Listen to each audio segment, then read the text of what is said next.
मातृत्व मेरे लिए प्रेरणा बन गई। यह मेरे जीवन की गतिविधियों और फैसलों को निर्धारित करने लगी। मुझे न तो समय लगा, न ही कुछ सोचना पड़ा। मैंने माँ बनने की नई भूमिका को पूरी तरह अपना लिया। मैं विस्तार में यकीन रखती थी, और अगर बच्चे विस्तार नहीं हो तो क्या बच्चा। मैं और बराक छोटी मालिया का ध्यान से अध्ययन करते रहते, उसकी गुलाब की पंखुड़ियों जैसे होठों के रहस्य को समझते, उसके गहरे अस्पष्ट माथे को देखते रहते, और जिस तरह वह इधर उधर नजर दौड़ाती थी और जिस तरह वह अपने छोटे छोटे पैरों को फेंकती रहती थी। हम उसे नहलाते, झूला झुलाते और अपनी छाती से लगाए रखते। हम उसको खाने और उसके सोने के घंटे और उसकी एक एक आवाज का ध्यान रखते हैं। उसके हर गीले डायपर को हम ऐसे मुआयना करते मानो उससे उसके कुछ रहस्यों के बारे में पता चल जाए। यह एक छोटी बच्ची थी, एक ऐसी इंसान जो हमारे हवाले थी। मैं हर समय इसकी जिम्मेदारी को संभाले रखती थी, पूरी तरह से उसकी सेवा में रहती थी। मैं घंटों उसे देखते हुए बिता सकती थी, और जब घर में कोई बच्चा होता है तो समय का पता ही नहीं चलता, कुछ भी अपने कायदे से नहीं चलता। एक दिन ऐसा लगता है जैसे बीत ही नहीं रहा हो, और अचानक आप पाते हैं कि 6 महीने बीत गए। बराक और मैं इस बात के ऊपर हंसते थे कि माता पिता बनने के बाद हमारी हालत क्या हो गई। अगर हम पहले डिनर करते समय इस बात के ऊपर गंभीरता से बहस करते थे कि किशोरों के लिए न्याय व्यवस्था कैसी थी, इस बात की तुलना करते हुए कि मैंने पब्लिक एलाइज के साथ काम करते हुए क्या सीखा, जिसमें कुछ विचारों को सदन में पेश किए जाने वाले सुधार विधेयक में रखना चाहता था, और अब हम उतने ही जोश के साथ इस बारे में चर्चा करते थे कि क्या मालिया अपनी चूसनी के ऊपर अधिक निर्भर हो गई थी, और हम उसकी तुलना इस बात से करते थे कि किस तरह उसको सुलाने के अन्य तरीके हो सकते थे। अधिकतर नए माता पिताओं की तरह हम अधिक लगाव रखने वाले और कुछ उबाऊ थे, और हम किसी भी बात से खुश नहीं हो पा रहे थे। शुक्रवार की रात को जब हम डेट पर जिनफंदेल में डिनर के लिए जाते, तो हम इस बात का ध्यान रखते थे कि अपने ऑर्डर को किस प्रकार कम करें और हम जल्दी से वहां से खाकर निकल सके, इससे पहले कि वह बेचैन हो जाए। मालिया के जन्म के कई महीने बाद मैं यूनिवर्सिटी ऑफ शिकागो में काम पर लौट आई। मैंने इसके लिए बात कर ली थी कि मैं आधे दिन के लिए आया करूंगी, क्योंकि मैं यह समझती थी कि स्थिति मेरे लिए अच्छी थी, क्योंकि अब मैं पेशेवर महिला भी हो सकती थी और एक अच्छी माँ भी। मैरी टेलर मूर और मरियन रॉबिन्सन की तरह मैं भी चाहती थी कि मेरे जीवन में भी वही संतुलन बना रहे। बच्चों के देखभाल के लिए हमें एक महिला मिल गई, ग्लोरिना कास्बेल, जो बहुत प्यार करने वाली, ध्यान रखने में विशेषज्ञ और मुझसे करीब 10 साल बड़ी थी। उसका जन्म फिलीपींस में हुआ था और उसने नर्स के रूप में प्रशिक्षण लिया था। उसके अपने 2 बच्चे भी थे। ग्लोरिना ग्लो नाटेकत की भरी पूरी महिला थी। उसके बाल छोटे, व्यवहारिक तरीके से कटे थे और वह सुनहरे फ्रेम का चश्मा लगाती थी, और जो महज 12 सेकंड में डायपर बदल सकती थी। उसमें नर्स की तरह बहुत अधिक काम करने की क्षमता थी, कुछ भी करने वाली ऊर्जा थी, और अगले कुछ सालों तक वह हमारे परिवार की महत्वपूर्ण और प्यारी सदस्य बनी रही। उसकी सबसे अच्छी बात यह थी कि वह मेरी बच्ची को दिल से प्यार करती थी, जो बात मैं नहीं समझ पाई, और यह भी मेरे लिए उसी बात की तरह थी जो हम में से बहुत से लोग देर से सीख पाते हैं। बात यह थी कि अल्पकालिक नौकरी, वह भी जो पहले की पूर्णकालिक नौकरी का सुखड़ा हुआ रूप हो, तो यह एक तरह का फंदा हो जाता है, या कम से कम मेरे लिए तो ऐसा ही रहा। काम करते हुए मैं पहले की तरह सभी बैठकों में जाती और अधिकतर जिम्मेदारियां भी वही थी। एक वास्तविक अंतर यह था कि मैं पहले के मुकाबले आधा वेतन ले पा रही थी और 14 घंटे सप्ताह के अंदर सब कुछ करने की कोशिश कर पा रही थी। अगर कोई मीटिंग देर तक चली जाती तो मैं तेजी से घर की तरफ भागती, जिससे मैं मालिया को लेकर दोपहर में नॉर्थ साइड के एक म्यूजिक स्टूडियो विगल वर्म्स पहुंच सकूं। मुझे ऐसा महसूस होता था कि मैं 2 पहियों के बीच फंस गई हूँ। मुझे बड़ी ग्लानि होती जब मुझे घर में क्लास लेनी होती थी, जब दफ्तर में मैं बैठकर यह सोचती थी कि कहीं मालिया को मूंगफली की एलर्जी तो नहीं होगी। अल्पकालिक काम का मतलब था अधिक आजादी, लेकिन इसकी वजह मुझे ऐसा महसूस हो रहा था कि मैं सब कुछ आधा ही कर पा रही थी, कि मेरी जिंदगी की सभी रेखाएं धुंधली पड़ चुकी थी। इस बीच ऐसा लगता था कि बराक ने तरक्की का शायद ही कोई मौका छोड़ा।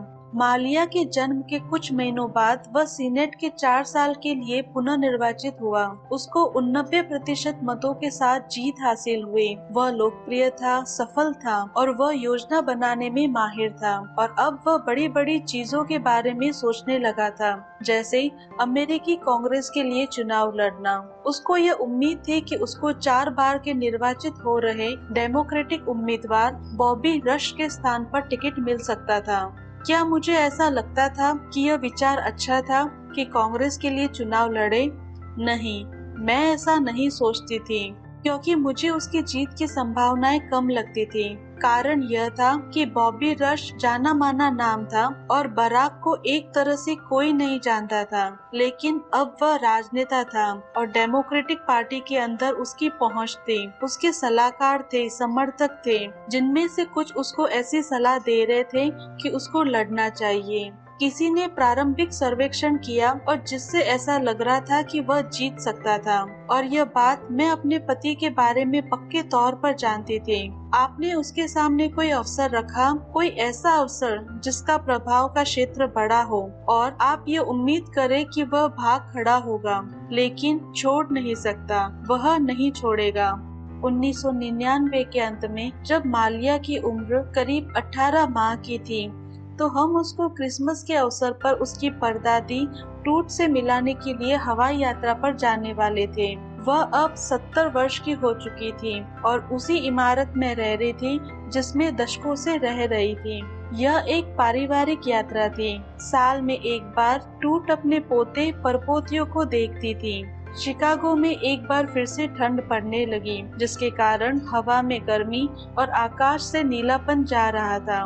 घर और काम दोनों में एक तरह की घबराहट महसूस हो रही थी। हम लोगों ने वाइकी की बीच के पास एक साधारण होटल में कमरा आरक्षित करवाया और जाने के लिए दिन गिनना शुरू कर दिया।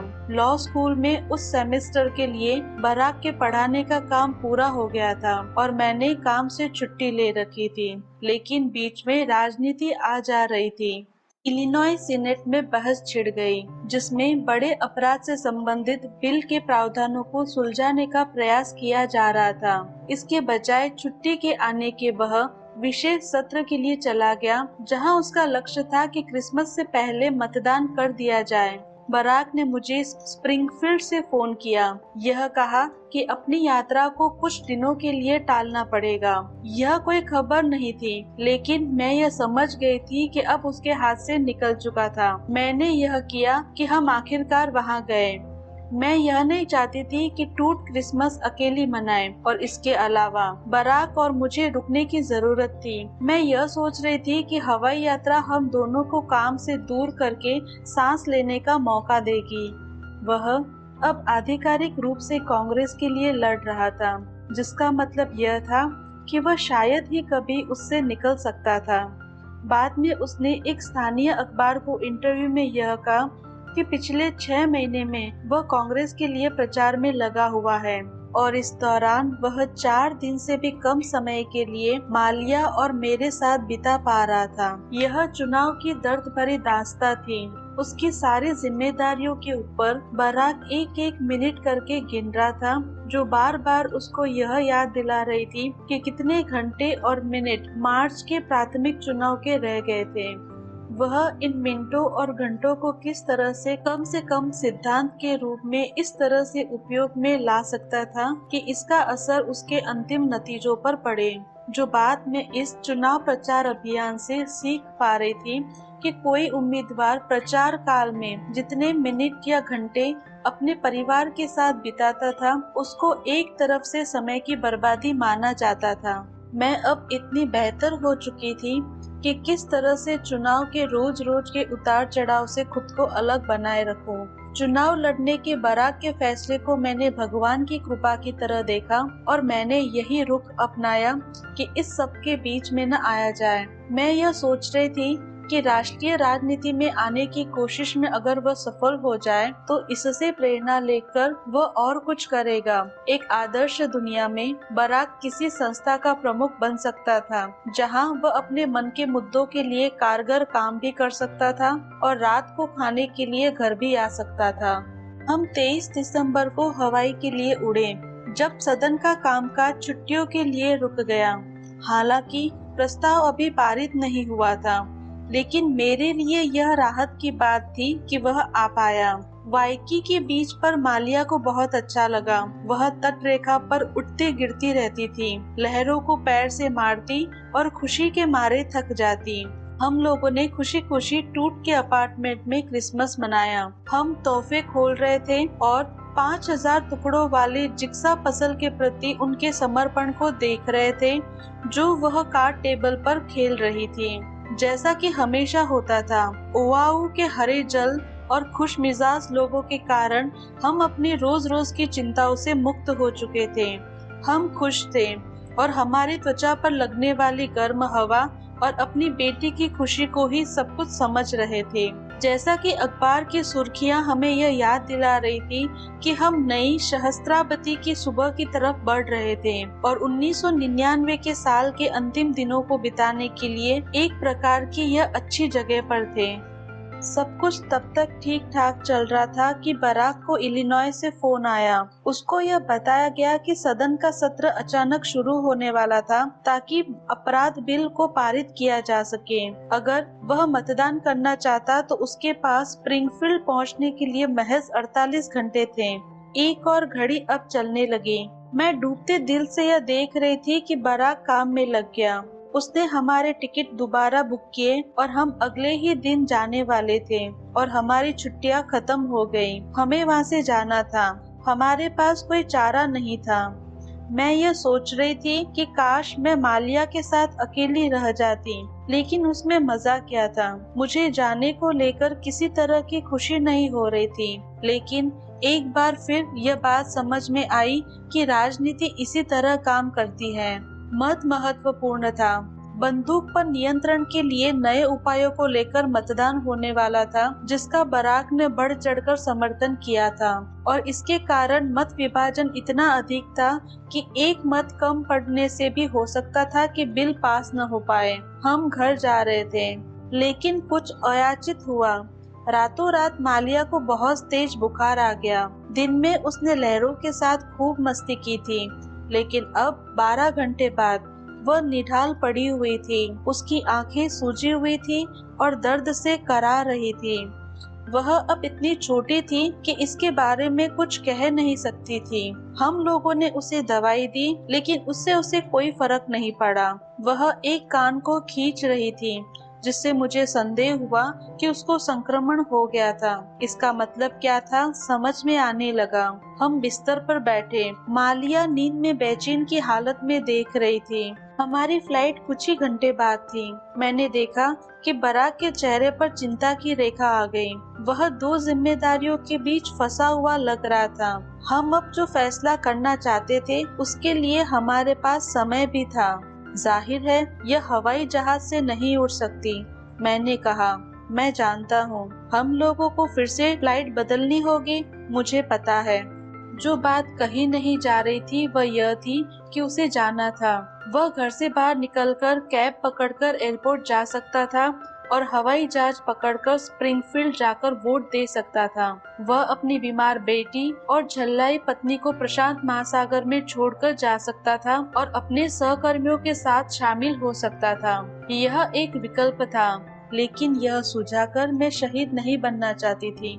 मैं इस बात को स्वीकार करना चाहती हूँ कि मालिया के साथ जो भी हो रहा था, उसकी अनिश्चितता में बने रहने के प्रति मैं अति संवेदनशील थी। अगर उसका बुखार और बढ़ गया तो, अगर उसे अस्पताल ले जाने की जरूरत हुई तो। इस बीच दुनिया भर में हम लोगों से अधिक घबराए हुए लोग थे जो घर से बाहर निकल रहे थे, कैश जुटा रहे थे, पानी के बर्तन भर रहे थे कि अगर कहीं Y2K के संबंध में की गई भविष्यवाणी सही हो गई और कंप्यूटर बग के कारण कहीं नेटवर्क नहीं सहस्त्राब्दी से जुड़ नहीं पाया और इसके कारण बिजली और संचार की व्यवस्था में गड़बड़ाहट आ गई तो क्या होगा। ऐसा होने वाला नहीं था, लेकिन फिर भी क्या वह सच में जाने के बारे में सोच रहा था? पता चला कि नहीं, वह नहीं गया, वह कभी नहीं जा सकता। मैंने यह नहीं सुना कि उसने उस दिन सदन में अपने सहयोगी को फोन करके क्या बताया। उसको यह समझाया कि वह अपराध बिल के लिए होने वाले मतदान में नहीं आ सकता था। मैंने इसकी परवाह नहीं की। मेरा ध्यान बस अपने बच्चे के ऊपर बना हुआ था और जब बराक ने फोन रखा, वह भी उसी के ऊपर ध्यान जमा कर बैठ गया। वह हमारी छोटी बच्ची थी। हम लोगों के लिए सबसे पहले वही थी। आखिरकार 2000 का साल बिना किसी घटना के बीत गया। कुछ दिनों के आराम और दवाइयों के बाद यह पता चला कि मालिया के कान में जो संक्रमण हुआ था वह ठीक हो गया था। हमारी बच्ची अपने सामान्य जीवन में लौटकर उछल कूद मचा रही थी। जिंदगी चलती रही। वह हमेशा से ही चल रही थी। होनोलुलु में एक और नीले आसमान वाले दिन में हम हवाई जहाज में चढ़कर शिकागो के लिए उड़ गए। हम सर्दियों के मौसम में आ गए और उस माहौल में जिसमें बराक राजनीतिक दुर्घटना की तरफ बढ़ रहा था। राज्य के सदन में अपराध विधेयक पास नहीं हो पाया। 5 वोटों से वह गिर गया। मेरे लिए ज्यादा हिसाब किताब नहीं था। अगर बराक समय पर हवाई से आ भी जाता तो भी उसके वोट से नतीजे नहीं बदलने वाले थे, लेकिन फिर भी उसकी अनुपस्थिति को लेकर उसकी आलोचना हुई। कांग्रेस के प्रारंभिक चुनाव में उसके विरोधियों ने इस बात से आलोचना करते हुए कहा कि यह आराम पसंद विधायक था जो हवाई में छुट्टियां मना रहा था और जो बंदूक के नियंत्रण जैसे मुद्दे पर भी मतदान के लिए नहीं आ पाया। पदासीन कांग्रेसमैन बॉबी कैश के परिवार के एक सदस्य की मौत बंदूक से हुई थी और जिस वजह से बराक की छवि के ऊपर असर पड़ा। कोई इस बात को समझना नहीं चाह रहा था कि वह हवाई का ही रहने वाला था और वह वहां अपनी विधवा दादी माँ से मिलने गया था, या यह कि उसकी छोटी बेटी बीमार पड़ गई थी। मतलब सिर्फ वोट से था। प्रेस में हफ्तों तक इस बात की निंदा होती रही। शिकागो ट्रिब्यूनल के संपादकीय पृष्ठ ने उन सीनेटरों की निंदा की जो उस दिन मतदान नहीं कर पाए थे। उसने उन लोगों को रीढ़हीन कहा। बराक के एक अन्य प्रतिद्वंदी राज्य के एक सीनेटर डॉन ट्रॉटर ने एक संवाददाता से यह कहा कि बच्चे का बहाना बनाकर काम पर नहीं आना कमजोर व्यक्तित्व को दर्शाता है। मुझे इन बातों की आदत नहीं थी। मुझे इसकी आदत नहीं थी कि विरोधी मेरे परिवार के जीवन के समाचार में चर्चा करें। मैंने इससे पहले कभी नहीं सुना था कि मेरे पति के चरित्र को लेकर इस तरह की चर्चा हुई हो। यह सोचकर तकलीफ हो रही थी कि मेरी नजर में एक सही फैसले और एक अच्छे फैसले की कीमत चुकानी पड़ सकती थी। हमारे पास के एक साप्ताहिक अखबार में लिखे अपने स्तंभ में बराक ने बड़ी शांति से अपने चुनाव का बचाव किया कि उसने मेरी और मालिया के साथ ठहरने का फैसला किया था। हम लोग राजनेताओं के पारिवारिक मूल्यों के बारे में बात करते हुए खूब सुनते हैं, उसने लिखा। उम्मीद करता हूँ आप लोग इस बात को समझेंगे कि आपका राज्य सीनेटर उन मूल्यों को जितना संभव हो सके जीने की कोशिश कर रहा है।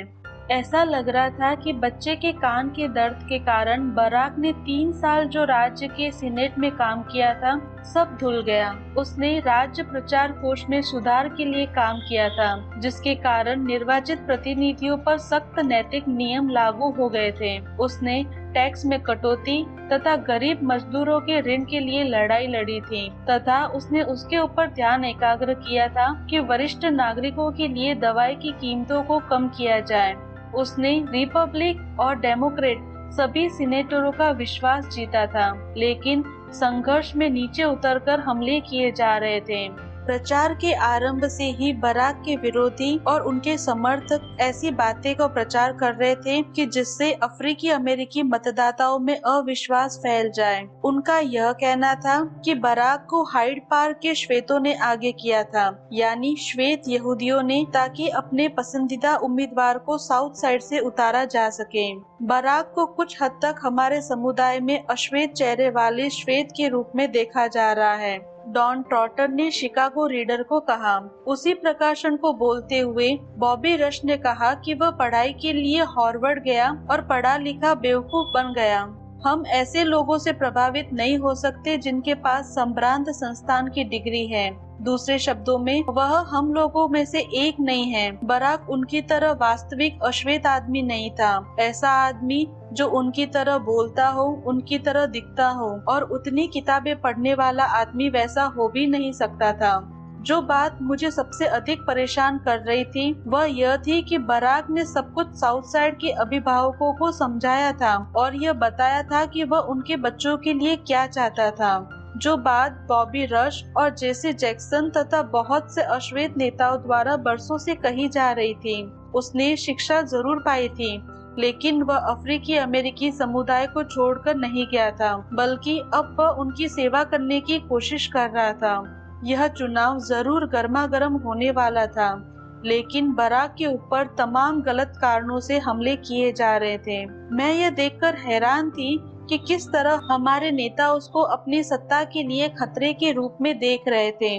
उसके प्रति अविश्वास को भड़काने के लिए वे नस्ल और वर्ग को लेकर तमाम पिछड़ी हुई व अबौद्धिक सोच को बढ़ावा दे रहे थे। मुझे इससे बहुत तकलीफ हो रही थी। बराक ने अपनी तरफ से इसको मुझसे अधिक सकारात्मक रूप में लिया। उसने स्प्रिंगफील्ड में यह देखा कि किस तरह से घटिया राजनीति की जाती थी और अपने राजनीतिक लक्ष्यों को पूरा करने के लिए किस तरह सत्य को तोड़ मरोड़ कर पेश किया जाता है। वह चोटिल हुआ था, लेकिन वह हार मानने वाला नहीं था। उन साल सर्दियों के दौरान वह प्रचार करता रहा, सप्ताह में स्प्रिंगफील्ड आता जाता रहा और बड़ी ईमानदारी से अपने खिलाफ के अभियान का मुकाबला करता रहा। यहाँ तक कि चंदा मिलना भी कम हो गया और बॉबी रश की तरफ अधिक से अधिक चंदा जा रहा था। प्राथमिक चुनाव के दिन नजदीक आते जा रहे थे। मालिया और मैं उसको शायद ही देख पा रहे थे। हालांकि वह रोज शाम को हम लोगों को गुड नाइट कहने के लिए फोन करता था। मैं पहले से ही अधिक इस बात के लिए आभारी थी कि हम कुछ दिन चुराकर बीच पर गए थे। मैं जानती थी कि दिल ही दिल बराक भी ऐसा ही सोच रहा था। इस सारे शोर शराबों के बीच इतनी सारी रातें हम लोगों से दूर बिताने के बावजूद वह हम लोगों की परवाह करना नहीं भूला। हर बार जब वो फोन रखता था, एक तरह की पीड़ा का आभास उसकी आवाज में होता था। यह ऐसा था मानो हर दिन उसको मजबूर होकर एक बार और मतदान करना पड़ता। घर और राजनीति के बीच, राजनीति और परिवार के बीच। मार्च में बराक डेमोक्रेटिक प्रारंभिक चुनाव में हार गया और जिसमें बॉबी रश की शानदार जीत हुई। इन सब के बीच मैंने अपनी बेटी को सीने से चिपकाए रखा और तब हमारी दूसरी बेटी का जन्म हुआ। नताशा मरियन ओबामा का जन्म 10 जून 2001 को शिकागो यूनिवर्सिटी मेडिकल सेंटर में हुआ। एक दौर की आईवीएफ के बाद बहुत ही साधारण तरीके से मैं गर्भवती हो गई और बहुत महज डिलीवरी भी हुई, जबकि मालिया जो अब 3 साल की थी घर पर मेरी माँ के साथ इंतजार कर रही थी। हमारा नया बच्चा एक मेमने के बच्चे जैसी थी। उसके सर पर खूब बाल थे और चौकन्नी भूरी आंखें। हमारे चौकोर परिवार का चौथा कोना। बराक और मैं मानो चांद पर आ गए थे। हमने उसको शाशा बुलाना शुरू किया। मैंने यह नाम इसलिए चुना था क्योंकि मुझे ऐसा लगता था कि वह बहुत होशियार थी। शाशा नाम की लड़की बेवकूफ नहीं बन सकती थी। सभी अभिभावकों की तरह मैं अपने बच्चों के लिए इतना ही चाहती थी और यह दुआ करती रहती कि उनको किसी तरह की तकलीफ न पहुंचे। मैं यह उम्मीद करती थी कि वे बड़े होकर होशियार और ऊर्जा से भरपूर बने, अपने पापा की तरह सकारात्मक और मेरी तरह मेहनती। सबसे बढ़कर मैं यह चाहती थी कि वे मजबूत बने, उनके अंदर एक ऐसी शक्ति हो जिससे वे आगे बढ़ती रहें, चाहे किसी भी तरह के हालात हो। मुझे कुछ नहीं पता था कि हमारे लिए क्या होने वाला था, हमारा पारिवारिक जीवन किस तरह का होगा, सब कुछ अच्छा होगा या सब कुछ बुरा होगा, या जैसे कि सब लोगों के साथ होता है इन दोनों का मिला जुला रूप होगा। मेरा काम यह पक्का करना था कि वे इसके लिए तैयार रहे।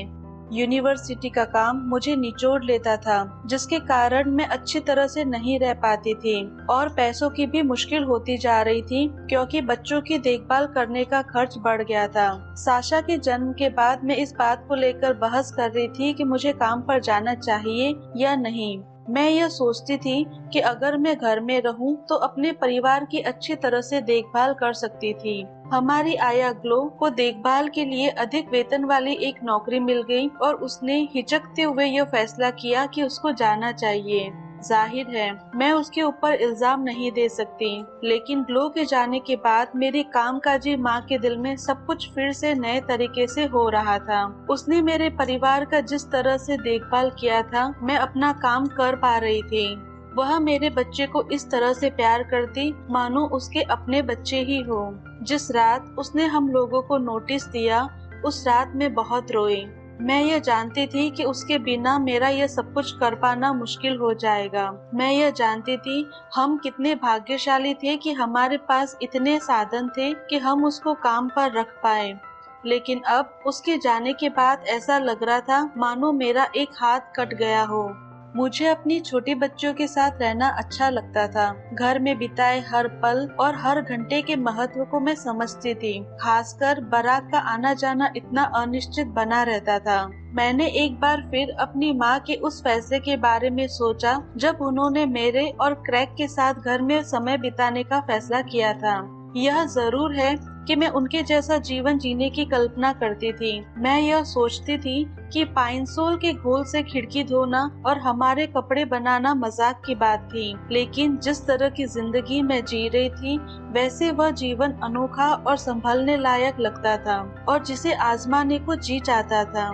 मुझे यह विचार पसंद आया कि दो जगह की चीजों में से मैं किसी एक चीज को संभालूं कि मेरा दिमाग घर और दफ्तर के झंझटों से भरा न रहे। और ऐसा लगता था कि हम आर्थिक रूप से भी ऐसे रहने में सक्षम थे। बराक लॉ स्कूल के अंशकालिक से सीनियर लेक्चरर बन गया था, जिसकी वजह से हमें यूनिवर्सिटी के लैब स्कूल में पढ़ाई के लिए ब्रेक मिल गया, जहां मालिया जल्दी ही प्री स्कूल की पढ़ाई शुरू करने वाली थी। लेकिन तब सुसान शेर का फोन आया, मेरी पुरानी मेंटोर और सहकर्मी। वह इस समय जनरल काउंसलर थी और शिकागो मेडिकल सेंटर की उपाध्यक्ष थी, जहां कुछ दिन पहले ही साशा का जन्म हुआ। केंद्र में नए अध्यक्ष आए थे और जिनकी सभी तारीफ कर रहे थे, और उनकी सबसे बड़ी प्राथमिकता यह थी कि समुदायों तक पहुंच बढ़ाई जाए। वह सामुदायिक मामलों के लिए एक कार्यकारी निदेशक की तलाश कर रहे थे।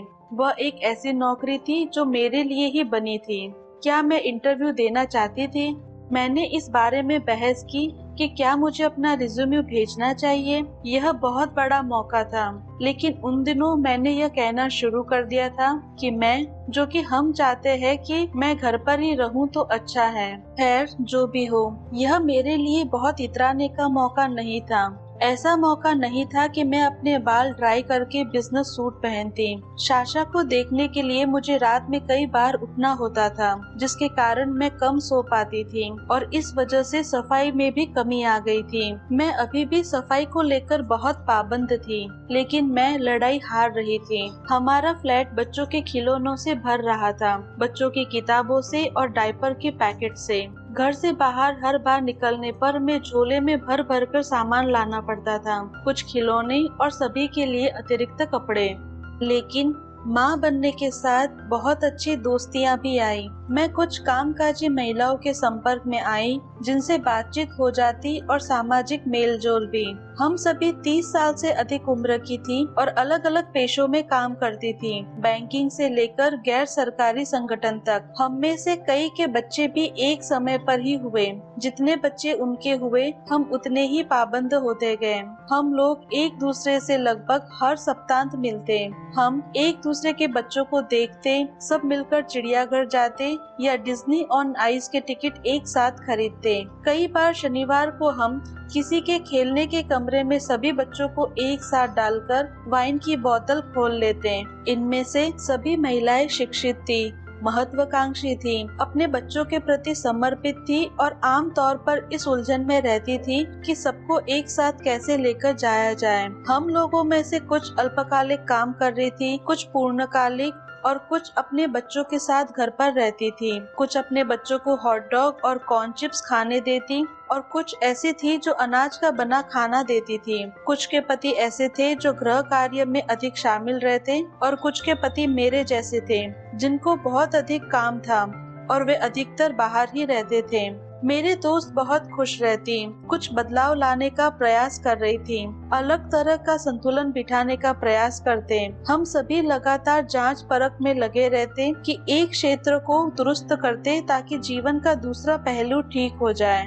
दोपहर में उन लोगों के साथ बैठने ने मुझे सिखाया कि मातृत्व का कोई फॉर्मूला नहीं होता। किसी एक नजरिए को सही या गलत नहीं कहा जा सकता। यह देखना उपयोगी था, इस बात के बावजूद कि कौन कहाँ और क्यों रहता था।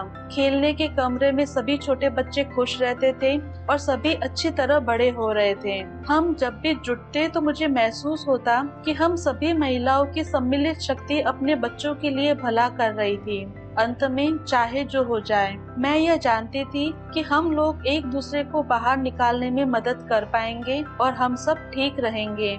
बराक और अपने दोस्तों से बात करने के बाद मैंने यह तय किया कि यूनिवर्सिटी अस्पताल की नौकरी के लिए मुझे इंटरव्यू देना चाहिए। कम से कम यह देखना चाहिए कि यह काम क्या है। मुझे ऐसा लगता था कि मैं इस नौकरी के लिए उपयुक्त थी। मुझे पता था कि मेरे अंदर कौशल था और काम करने का पर्याप्त जज्बा भी। लेकिन अगर मुझे नौकरी करनी थी तो मुझे इस काम को ऐसे शर्तों पर करना था जो मेरे परिवार के लिए उपयुक्त हो। मैंने सोचा कि अगर बेकार की मीटिंग का बोझ न हो, मुझे अपना समय सहेजने की छूट दी जाए। जब जरूरी हो तो मुझे घर कार्य के लिए छूट दी जाए, ऑफिस से डे केयर जाने के लिए दिया जाए या जब जरूरी हो बच्चों को डॉक्टर के पास। साथ ही मैं अब अल्पकालिक रूप में बिल्कुल काम करना नहीं चाहती थी। अब बहुत हो चुका था। मैं पूर्णकालिक नौकरी चाहती थी जिसमें वेतन इतना हो कि मैं बच्चों की देखभाल और घर में आया का खर्च उठा सकूं, ताकि साफ सफाई करने का काम मुझे न करना पड़े और समय मिलने पर मैं उसको अपने बच्चों के साथ बिता सकूं। साथ ही मैं इस बात को नहीं छुपाना चाहती थी कि मेरा जीवन किस कदर उलझा हुआ था। एक बच्ची थी जिसकी दूध पीने की उम्र थी और दूसरी 3 साल की थी जो प्री स्कूल में पढ़ती थी। इसके अलावा मेरे पति का उतार चढ़ाव भरा राजनीतिक जीवन था और इस तरह मैं घर के हर पहलू को संभालती थी। मैंने कुछ ठिठाई से शायद अस्पताल के नए अध्यक्ष माइकल रिदॉन के सामने इंटरव्यू में यह कह दिया। मैं अपने साथ 3 महीने की साशा को लेकर गई थी। मुझे यह ठीक से याद नहीं कि कारण क्या था कि उस दिन बच्चे की देखभाल के लिए आया नहीं मिली या मैंने उसके लिए कोशिश नहीं की। साशा अभी छोटी थी और इसीलिए अभी उसको मुझसे बहुत कुछ चाहिए होता था। यह मेरे जीवन की सच्चाई थी, प्यारी और एक ऐसी बोलती हुई सच्चाई जिसको नजरअंदाज नहीं किया जा सकता था। इस वजह से मुझे यह जरूरी लगा कि चर्चा के दौरान एक तरह से उसको मेज पर रखकर बात करूं। यह मैं हूं, मैं यह कह रही थी और यह मेरी बच्ची है। यह चमत्कारी बात लगी कि मेरे होने वाले बॉस ने इस बात को लगता है कि समझ लिया। जब मैंने साशा को अपनी गोद में रखकर इस उम्मीद के साथ कि उसका डायपर कहीं बहने न लगे, उनसे यह कह रही थी कि क्यों समय की बंदिश न होना मेरे लिए जरूरी था और अगर उनको इस बात से कोई आपत्ति हो रही होती तो भी उन्होंने कहा नहीं। जब मैं इंटरव्यू से बाहर निकली तो मुझे बहुत अच्छा महसूस हो रहा था और पक्का लग रहा था कि मुझे ये नौकरी मिलने वाली थी। इससे फर्क नहीं पड़ता कि नतीजा क्या निकलना था, लेकिन मैं ये जानती थी कि अपनी जरूरतों के बारे में बताकर मैंने अच्छा ही किया। मुझे लग रहा था कि सब कुछ साफ साफ कहने की अपनी शक्ति होती है और एक बच्ची थी जो शोर मचाने लगी, जिसके कारण हम दोनों को घर वापस आना पड़ा। यह हमारे परिवार का गणित था। हमारे 2 बच्चे थे, 3 नौकरियां थी, 2 कार, 1 फ्लैट और ऐसा लगता था कि समय ही नहीं था। मैंने अस्पताल की नौकरी कर ली, बराक पढ़ाता था और सीनेट में बना रहा। हम दोनों ही कई गैर सरकारी संगठनों के बोर्ड में थे और इसके बावजूद कि कांग्रेस के प्राथमिक चुनाव में बराक की हार हो गई थी, वह अभी भी उच्च पद के लिए लड़ने में दिलचस्पी रखता था। जॉर्ज डब्ल्यू बुश अब राष्ट्रपति थे। 1911 को हुए आतंकी हमले के कारण पूरा देश सदमे और त्रासदी में था। अफगानिस्तान में युद्ध चल रहा था। अमेरिका में नए कलर कोड वाला खतरे से बचाव के लिए व्यवस्था अपनाई गई थी और ओसामा बिन लादेन कहीं गुफा में छुपा हुआ था। हमेशा की तरह बराक समाचारों को ध्यान से देख रहा था। सामान्य कामकाज करते हुए इन बातों को लेकर चुपचाप अपने विचार में ही बना हुआ रहता था। मुझे ठीक से याद नहीं कि पहली बार कब उसने इस बात की संभावनाएं व्यक्त की कि वह यूएस सीनेट का चुनाव लड़ सकता था। यह विचार अभी नया था और वास्तविक फैसला लेने में अभी कई माह का समय बाकी था, लेकिन यह साफ था कि बराक के दिमाग में यह बात चल रही थी। मुझे अपनी प्रतिक्रिया याद है। मैंने उसकी तरफ अविश्वास से देखा, मानो यह कहना चाहती हूँ कि क्या पहले से ही तुम बहुत व्यस्त नहीं हो। राजनीति में मेरी अरुचि बढ़ती जा रही थी। वह इस कारण से कम था कि स्प्रिंगफील्ड में क्या हुआ या डीसी में क्या हुआ, बल्कि उसका कारण यह था कि राज्य सीनेट में 5 साल के कार्यकाल के दौरान बराक की व्यस्तता इतनी अधिक बढ़ गई थी कि मुझे चिढ़ होने लगी थी। मालिया और साशा बड़ी हो रही थी और इस कारण काम और बढ़ गया था, जिसके कारण मैं लगातार काम करती रहती।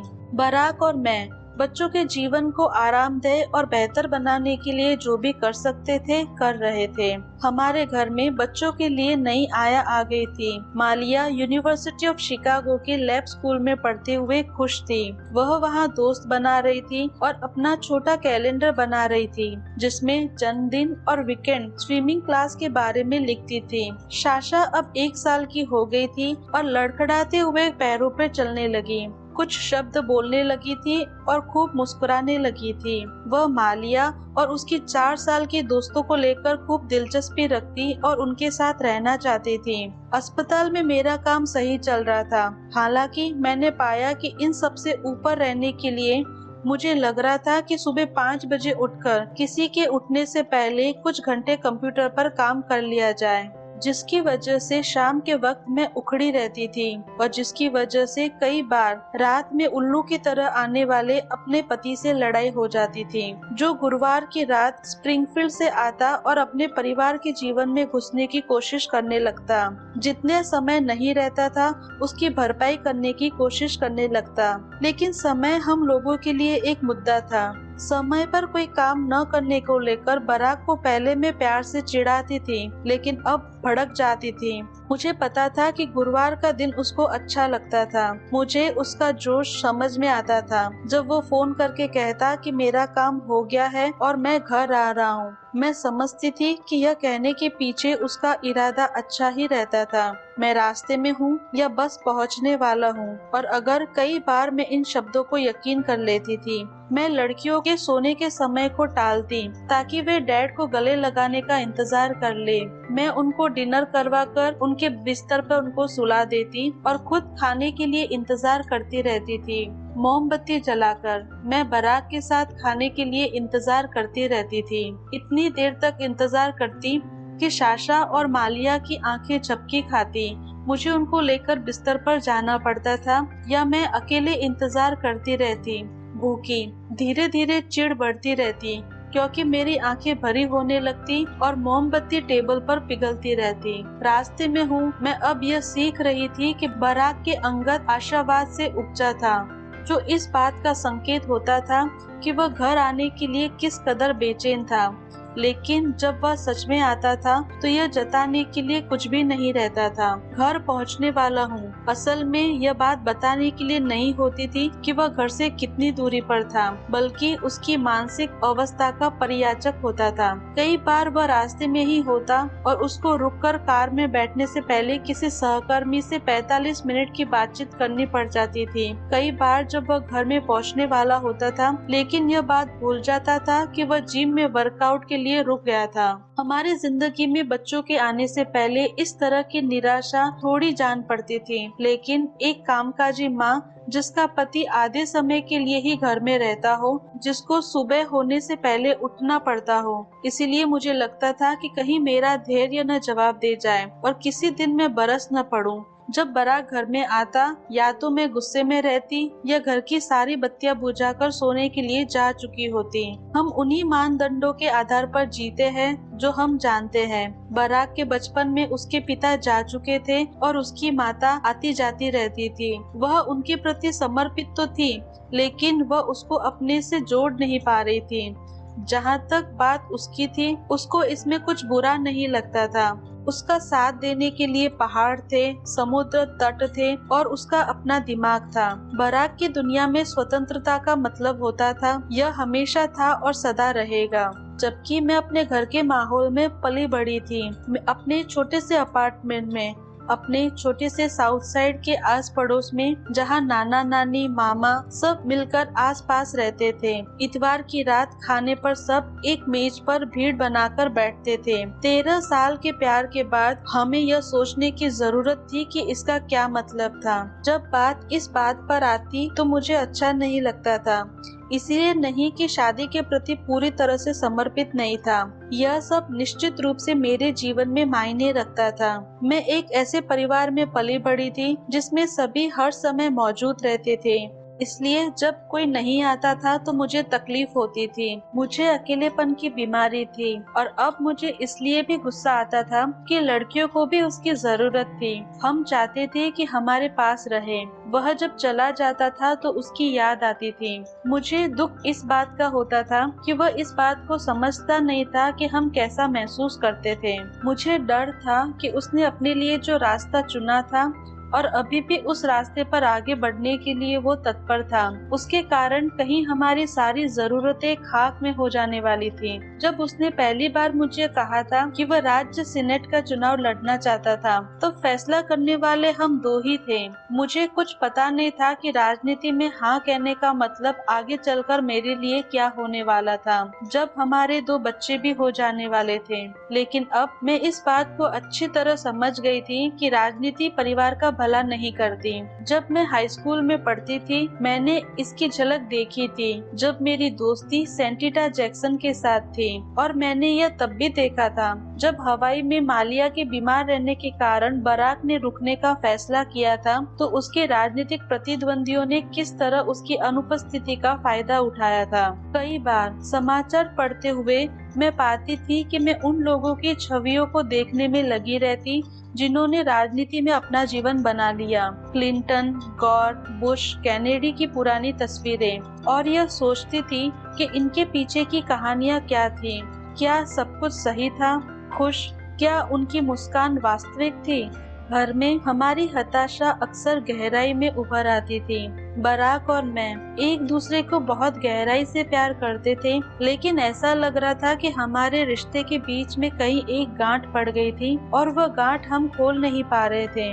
मेरी उम्र 48 की हो गई थी और मैंने बहुत सी शादियां इस तरह टूटते हुए देखी थी, और इसीलिए हमारे रिश्ते के लिए मैं बचाव की मुद्रा में रहती थी। मैंने कई नजदीकी दोस्त जिनके रिश्ते में छोटी छोटी बातों से, किसी छोटी सी समस्या के ऊपर ध्यान न दे पाने के कारण या आपस में संवाद की कमी के कारण टूटन आ गई थी और फिर वो कभी जुड़ नहीं पाए। कुछ साल पहले मेरा भाई क्रैक अस्थायी रूप से उसी घर में रहने के लिए वापस आ गया था जहां हम बड़े हुए थे। जब उसकी अपनी शादी भी धीरे धीरे दर्द भरे रूप में टूटने लगी थी, तब वह वहां आकर माँ के ऊपर वाले घर में रहने लगा था। पहले बाराक काउंसलिंग के लिए जाने के लिए झिझक रहा था।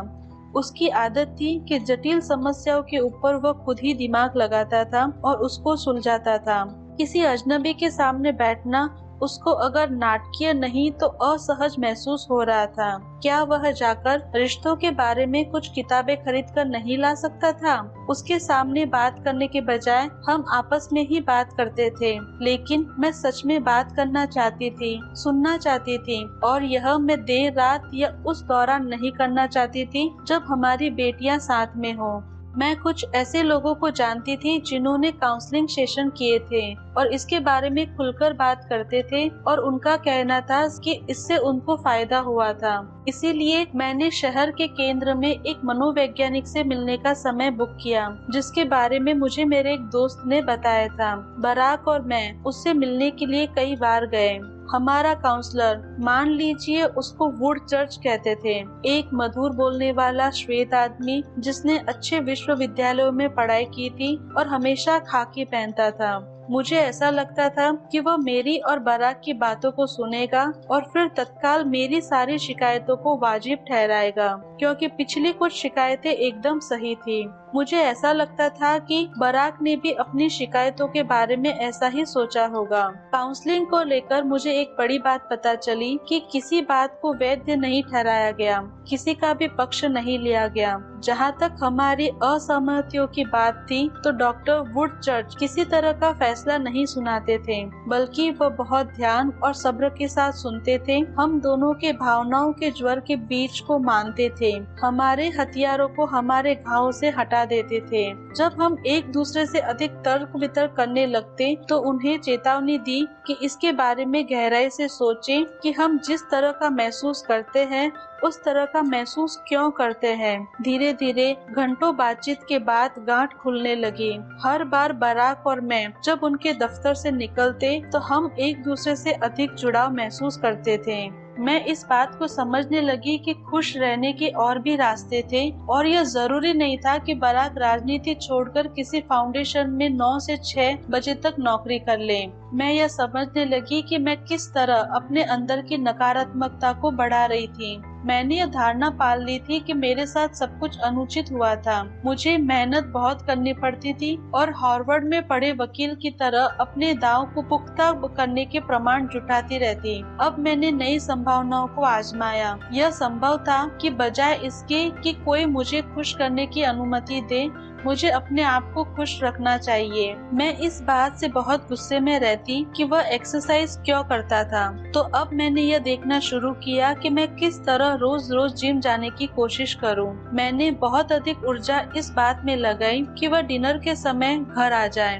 अब इस बात से कोई फर्क नहीं पड़ता था कि मैं डिनर उसके साथ करती हूँ या उसके बिना।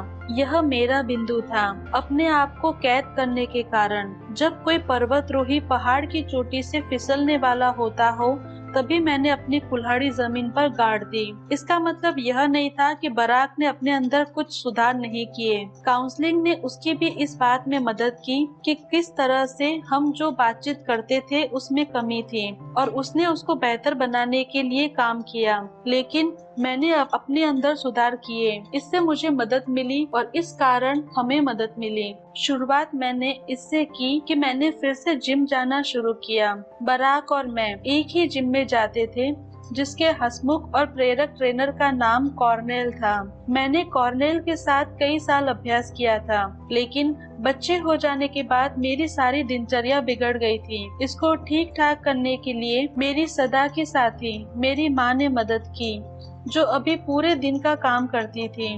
वह सप्ताह के कई दिन सुबह 4:45 बजे मेरे घर आ जाती थी, ताकि सुबह 5 बजे मैं अपनी सहेली के साथ कॉर्नेल के यहाँ जा सकूं और उसके बाद 6:30 बजे तक घर वापस आ सकूं, ताकि लड़कियों को उठाकर उनके दिन की शुरुआत कर सकूं। इस नए बदलाव से सब कुछ बदल गया। शांति और शक्ति, जिन दो चीजों के बारे में मुझे लग रहा था कि मैं खोती जा रही थी, दोनों वापस आ गई।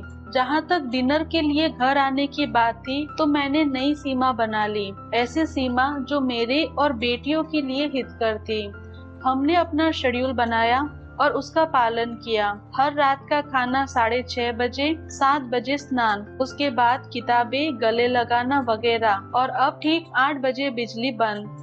यह दिनचर्या बहुत सख्त थी, जिसकी वजह से बराक के ऊपर इस बात की जिम्मेदारी रहती थी कि वह समय पर आ पाता है या नहीं। मुझे इस बात का अधिक मतलब समझ में आया कि डिनर को रोक कर रखा जाए या ऊनिंदी बच्चियों को गले मिलाने के लिए रोक कर रखा जाए। यह मेरी पुरानी ख्वाहिश के मुताबिक ही थी। वह मजबूत इंसान के रूप में बड़ी हो, स्थिर रहे, ताकि किसी भी तरह की पुरानी पितृसत्तावादी व्यवस्था के अनुकूल न बने। मैं यह नहीं चाहती थी कि वे जीवन में कभी भी इस बात को यकीन करें कि जिंदगी तभी शुरू होती है जब घर का पुरुष घर आ जाए। हम डैड का इंतजार नहीं करते थे। यह अब उसकी जिम्मेदारी थी कि वह हमारे समय के मुताबिक आए।